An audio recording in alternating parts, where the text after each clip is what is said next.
प्रिय छात्र, आप सभी लोग कैसे हैं?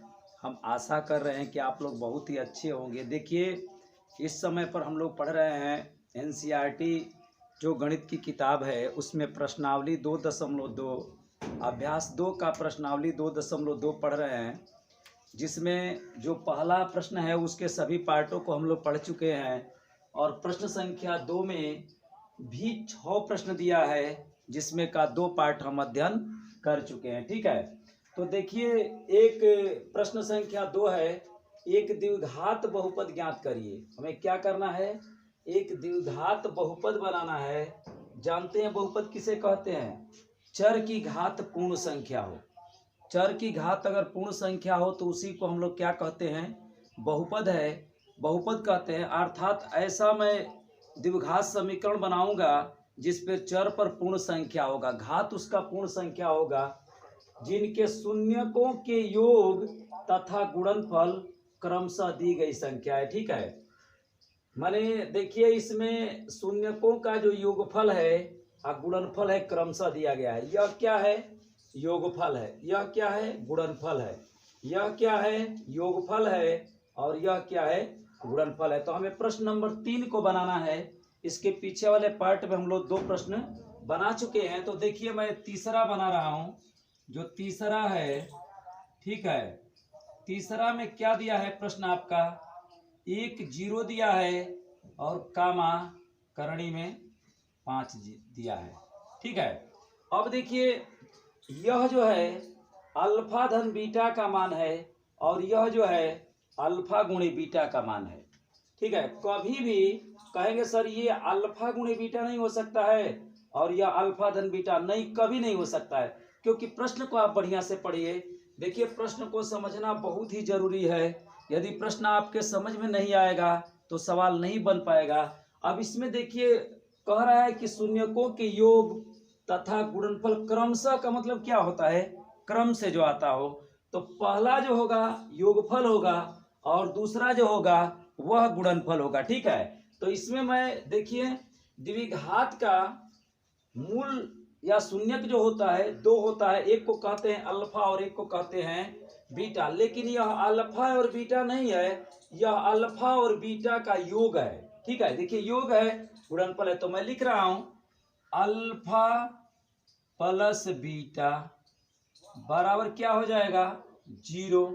ठीक है, ये मूलों का क्या है? योगफल है। और यह क्या है?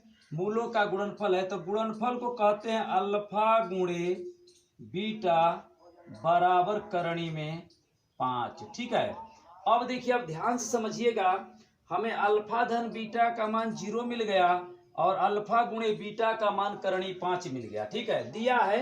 ये फर्स्ट जो है योगफल है, सेकंड जो है गुणनफल है। द्विघात, देखिए, जब मूलों का योगफल और गुणनफल हमें पता हो तो द्विघात समीकरण, द्विघात बहुपद बनाने का सूत्र होता है। कैसे होता है? तो देखिए, मैं चर को लिखूंगा तो जिसको लिखूंगा उसके ऊपर 2 घात लिखूंगा, क्योंकि हमें द्विघात बनाना है। अगर त्रिघात बनाना होता तो 3 से चालू करते और उसके बाद 2 घात वाला लिख लिए। अब घात को घटाते जाएंगे तो यहाँ पर 1 घात वाले लिखेंगे और उसके बाद बिना घात वाला लिख देंगे। ठीक है, तो जहां पर देखिए, जहां पर 1 घात वाला लिखे हैं वहां पर अल्फा धन बीटा लिख देंगे उसके पास योगफल को, और जहां पर कोई चर नहीं होगा वहां पर अल्फा गुणे बीटा लिख देंगे, और जहां योगफल लगाए हैं उसके आगे ऋण लगाएंगे और जहां गुणनफल किए हैं उसके आगे धन लिखेंगे। ठीक है, अब देखिए, बढ़िया से आपको समझ में आ रहा है। ऐसे हम द्विघात बहुपद ज्ञात करने का यह सूत्र है जब योगफल और गुणनफल दिया गया हो। ठीक है, तो देखिए, यहां पर लिख दे रहे हैं एक्स स्क्वायर माइनस, अब देखिए अल्फा धन बीटा के क्या रखेंगे? 0 रखेंगे। तो यहाँ पर 0 हो जाएगा इनटू यह x हो गया प्लस यहाँ पर क्या रख दें? करणी 5 रख देंगे। देखिए, गुणनफल का मान करणी क्या दिया है?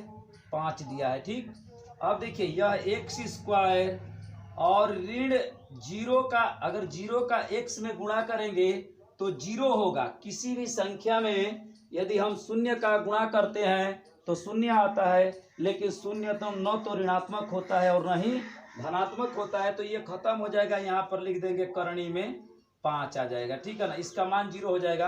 अब देखिए यही जो है आप कहेंगे कि यह द्विघात बहुपद है, तो कहेंगे सर इसमें 3 पद नहीं है।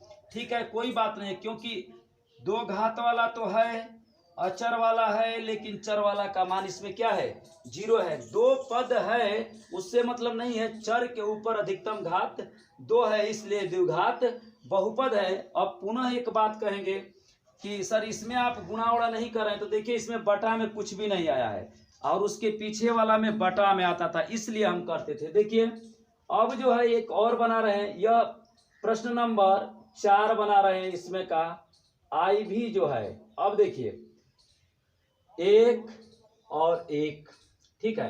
अब बताइए यह क्या है, तो अल्फा धन बीटा का मान है, यह अल्फा धन बीटा का मान है, यह अल्फा गुणे बीटा का मान है। क्यों, समीकरण प्रश्न में देख लीजिए, एक द्विघात बहुपद ज्ञात कीजिए जिसके शून्यकों के योग गुणनफल क्रमशः दिया है। तो मैं पहले ही बता चुका हूं, कई बार आपको बताया कि जो फर्स्ट होगा वह योगफल होगा और जो सेकेंड होगा वह गुणनफल होगा। तो लिख रहे हैं अल्फा प्लस बीटा बराबर क्या हो जाएगा, 1 हो जाएगा। यह वाला 1 है, ये वाला नहीं है, क्योंकि ये योगफल है और ये गुणनफल है, इसको कभी भूल करके आप योगफल नहीं लिखेंगे।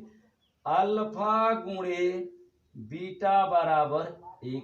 अब बताइए योगफल मिल गया 1, गुणनफल मिल गया 1, और आपको बनाना है, अब देखिए यह अल्फा धन बीटा हो गया 1, अल्फा गुणे बीटा हो गया 1, हो गया 1 यहाँ।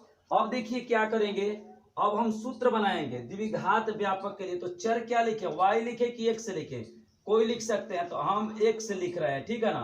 तो x पर 2 घात, अब इससे 1 घात कम करके लिखिए, तो यह x हो गया। अब देखिए जहां 1 घात वाले लिखे हैं वहां अल्फा धन बीटा लिख दीजिए, और जहां बिना चर का है उस साइड में अल्फा गुणे बीटा लीजिए। अब देखिए जहां धन वाले लिखे हैं उसके आगे ऋण लिखिए, और यहां पर क्या लिख दीजिए, प्लस। ये देखिए ये सूत्र है, मैं बार बार कह रहा हूं कि यह द्विघात बहुपद बनाने का सूत्र है। कब, जब मूलों का योगफल और गुणनफल आपको दिया गया हो तब, ठीक है।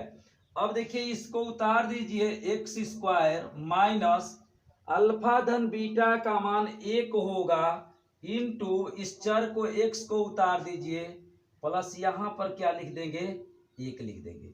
अब देखिए x² माइनस, अब ऋण 1 और x का गुणा होगा तो 1 का x में गुणा होगा तो x हो जाएगा, और यहाँ पर ऋण और यह क्या हो गया, धन। अब देखिए ये द्विघात बहुपद आपका क्या हो गया, बन गया, ठीक है।